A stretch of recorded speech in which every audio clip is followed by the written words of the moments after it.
به نام خدا سلام عرض میکنم خدمت شما دوستان عزیز، همراهان همیشگی. آرزو میکنم که هر کجا که هستید حال دلتون خوب، لبتون خندون، دلتون شاد باشه. با یکی دیگه از سری آموزش های برنامه نویسی، این بار با آموزش بسیار بسیار مهم فریمورک کیوتی و استفاده از زبان برنامه‌نویسی C++ در جهت تولید و طراحی نرم افزارهای گرافیکی انشاءالله در خدمت شما دوستان عزیز خواهیم بود. عزیزانی که زبان برنامه‌نویسی C++ رو از مقدماتی تا پیشرفته با ما همراه بودن میتونن از این آموزش در جهت استفاده از اون زبانی که یاد گرفتن برای طراحی و تولید نرم افزارهای گرافیکی استفاده بکنن. هرچند همه ما میدونیم که در ایران بنا به دلایلی استفاده از زبان برنامه‌نویسی C++ در جهت طراحی و تولید نرم افزارهای گرافیکی زیاد معمول نیست و به هر حال اونجوری که باید و شاید از این زبان در بحث طراحی و تولید نرم افزارهای گرافیکی استفاده نمیشه. به هر حال مسیری که در بحث این آموزش در پیش گرفته شده این هستش که ما بتوانیم به واسطه آموزش هایی که تا به امروز دیدیم نحوه کار با فریمورک کیوت رو یاد بگیریم تا بتونیم از همون زبان برنامه‌نویسی C++ در جهت طراحی و تولید نرم افزارهای گرافیکی استفاده بکنیم.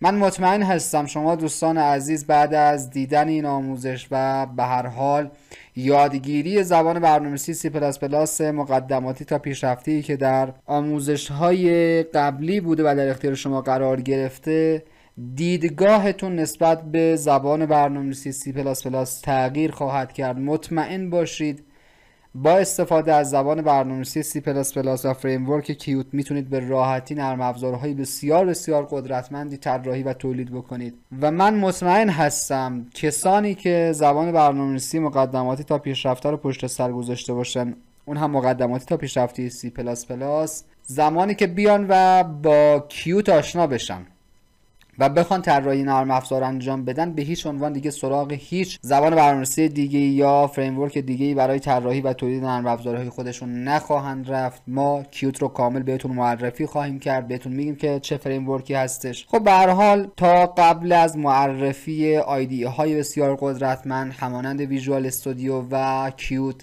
که یک فریمورک بسیار بسیار قدرتمند هستش، استفاده از زبان برنامه‌نویسی C++ برای طراحی نرم افزارهای گرافیکی دوستان زیاد مقرون به صرفه نبود برای بچه‌ای که تو ایران زندگی میکنن. اما بعد از اینکه کیوت یک فریمورک بسیار بسیار مهم معرفی شد، دیدگاه خیلی از برنامه‌نویسان و توسعه دهندگان در بحث استفاده از زبان برنامه‌نویسی C++ تغییر پیدا کرد و به سمت طراحی و تولید نرم افزارهای بسیار قدرتمند قدم برداشتن. ما هم قصد داریم همین فریمورک رو به صورت تمام کمال به شما دوستان عزیز آموزش بدیم.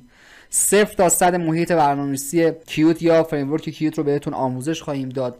نرم افزارهای بسیار زیادی با هم قرار هست طراحی و تولید بکنیم که ان شاء الله از قبل این آموزش شما دیگه نیازی به این که آموزش های دیگر رو برای ساختن نرم افزارهای گرافیکی با زبان برنامه‌نویسی C++ رو بخواید تهیه بکنید نداشته باشید. همه نیازهای شما رو ان شاء الله این دوره آموزشی پوشش خواهد داد. حتی الامکان سعی میکنیم همانند سایر آموزش هایی که تا به امروز با هم دیگه داشتیم، همانند آموزش الگوریتم نویسی و رسم فلوچارت، آموزش مقدماتی تا پیشرفته C++ و آموزش های دیگه‌ای که در دست تهیه هستن، تمام و کمال و ریز به ریز همه نکات رو به شما دوستان عزیز و همراهان همیشگی آموزش بدیم. از این بابت ان شاء الله شما دوستان عزیز مطمئن باشید نگرانی نخواهید داشت.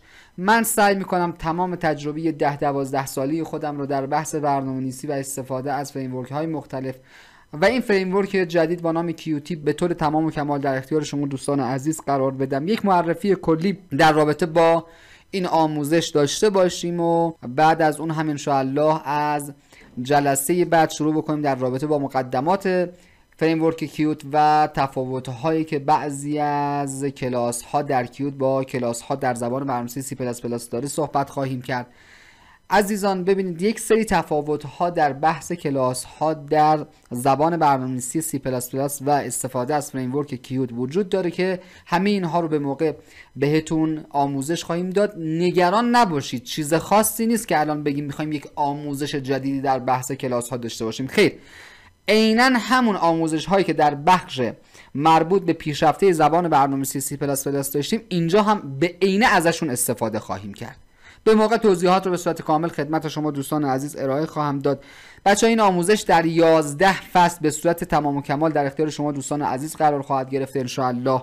مباحث بسیار بسیار مهمی رو در این آموزش پوشش خواهیم داد به صورت 24 ساعته به دوستانی که این آموزش رو تهیه کردن و ثبت نام کردن. ما پشتیبانی آنلاین رایگان در اختیارشون قرار خواهیم داد و بهشون مشاوره خواهیم داد. هر موقعی از شبانه روز که تماس بگیرن ما تمام کمال وقتمون رو در اختیار این دوستان قرار میدیم تا بتونیم به صورت کامل ان شاء الله این آموزش رو بدون افت کیفیت و به صورت تمام در اختیار عزیزان قرار بدیم. امیدواریم که این دوره آموزشی هم بتونه که به هر حال دوره‌ای کامل و جامع باشه و بتونه خیلی از ضعف‌های آموزشی در بحث طراحی و تولید نرم افزارهای گرافیکی با زبان برنامه‌نویسی C++ رو پوشش بده. یک نکته بسیار مهمی هم که وجود داره این هستش که هر کدوم از شما دوستان عزیزی که این دوره رو قرار هست ازش استفاده بکنید نگران نباشید. ما در پایان دوره بعد از اخذ یک سری امتحاناتی که خود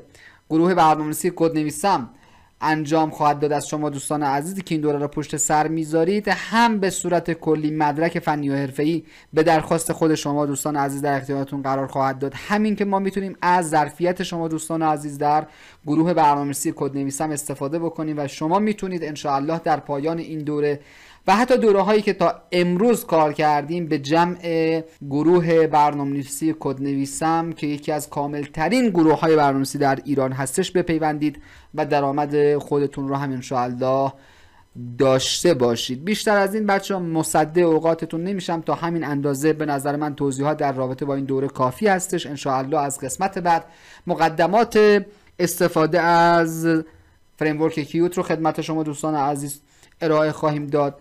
توضیحاتی در رابطه با خود فریمورک ارائه خواهیم داد. یک سری تفاوت‌ها در بحث استفاده از کلاس‌ها در فریمورک کیوت و زبان برنامه‌نویسی C++ هستش. اونها رو هم خدمتتون عرض می‌کنیم و ان شاء الله نحوه دانلود و نصب نرم افزار یا فریمورک کیوت رو هم به صورت کامل بهتون آموزش خواهیم داد.